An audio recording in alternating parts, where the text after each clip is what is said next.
গরিব জেলের জালে যখন উঠল এক সোনার হাঁস, এই ধন তাকে ধনী করবে নাকি ডেকে আনবে ভয়ঙ্কর বিপদ। জানুন কেন রণ সেই মূল্যবান ধন ফিরিয়ে দিল সমুদ্রের গভীরে, আর কীভাবে এলো তার জীবনে সত্যিকারের প্রাচুর্য। অনেক অনেক কাল আগের কথা। নীল সমুদ্রের ধারে ছিল এক দরিদ্র জেলে, যার নাম ছিল রণমিয়া। মাছ ধরে আর তার কোনো মতে দিন চলে যায়, কিন্তু তার স্বপ্ন ছিল বিশাল। সে স্বপ্ন দেখত সমুদ্রের সব গভীর রহস্য সে একদিন উন্মোচন করবে। একদিন গভীর সমুদ্রে জাল ফেলতে গিয়ে রণমিয়ার জালে কিছু মাছের বদলে উঠে এলো এক অদ্ভুত জিনিস। সেটা ছিল একটি সোনার হাঁস। তার শরীর থেকে মৃদু আলো বিচ্ছুত হতে লাগলো। হাঁসটি সোনার হলেও এটি কিন্তু উঠতে বা চলতে পারত না। এটি ছিল এক ধরনের নিষ্ক্রিয় সোনার মূর্তি, যার চোখ দুটো ছিল দুটো উজ্জ্বল জল জল পান্নার মতো। রণমিয়া হাঁসটিকে অবাক হয়ে দেখল। সে বুঝলো এটি কোনো সাধারণ জিনিস নয়। হাঁসটিকে নিয়ে সে বাড়ি ফিরল এবং সেটিকে সাবধানে একটি সিন্ধুকে লুকিয়ে রাখল। কিন্তু সোনার হাঁসের কথা বেশি দিন গোপন রইল না। কিছুদিনের মধ্যেই আশেপাশের গ্রামগুলোতে এই সোনার হাঁসের কথা রটে গেল। লোভী আর ক্ষমতালোভী মানুষেরা দলে দলে রণমিয়ার বাড়িতে আসতে শুরু করলো। সবাই হাঁসটিকে কেড়ে নিতে চাইল। কেউ প্রলোভন দেখালো, কেউ বা ভয় দেখালো।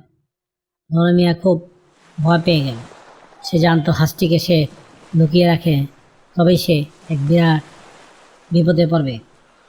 এক রাতে যখন সবাই গভীর ঘুমে আচ্ছন্ন, রণমিয়া চুপি চুপি হাঁসটিকে নিয়ে সমুদ্রের কিনারায় গেল।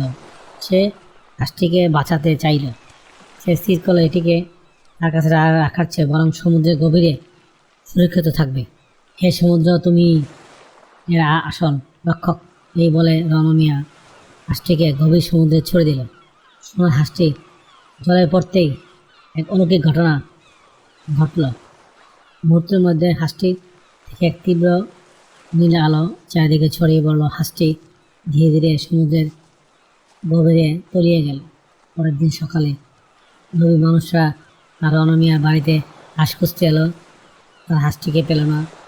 তারা রেগে গিয়ে রণমিয়াকে অনেক তিরস্কার করল। কিন্তু অবাক কাণ্ড, সেদিন রণমিয়া হাঁসটিকে সমুদ্রে ফেলে দিয়েছিল। সেদিন থেকে তার জালে অবিশ্বাস্য পরিমাণ মাছ ধরতে শুরু করল। এমন মাছ যা আগে কোনো সে দেখিনি। রণমিয়া অল্প দিনের মধ্যে ধনী হতে লাগলো। আসলে সোনার হাঁসটি ছিল সমুদ্র দেবতার এক গুপ্তধন, যা লোভী মানুষের হাতে পড়লে অভিশাপ আনত।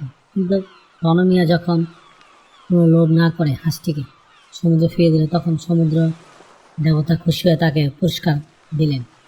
রণমিয়ার জীবনে এলো শান্তি ও প্রাচুর্য। রণমিয়া তখন বুঝতে পারল লোভ না করে আত্মত্যাগ করলে তার ফল সবসময় মিষ্টি হয়।